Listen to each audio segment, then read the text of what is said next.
This video is a short review of Boldcasher. I came across Boldcasher last year and I have received inquiries on whether it's a scam or it pays. You may have come across a post online or someone has approached you about it.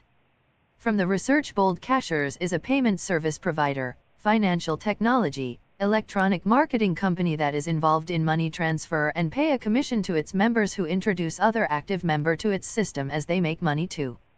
It therefore seems as a way people are making money online through their phones in Kenya. Well, it seems to be solid so far since it has been around for a while, since last year.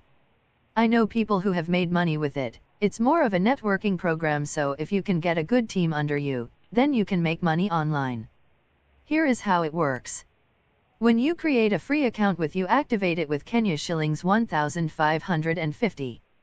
You are issued with a referral link. You will send the link to people to create account. When they join under your link, your team is formed. When they activate, you get paid. How are you paid?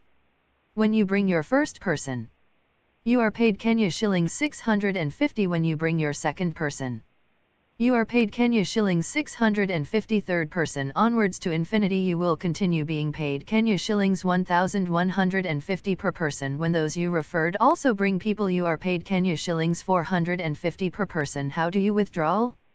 You can withdraw anytime, any amount via Mpesa or bank. See the description part below for Boldcasher website and more info. It's up to you to decide if it's one of the ways you can add as a make money online in Kenya and receive payment via Mpesa.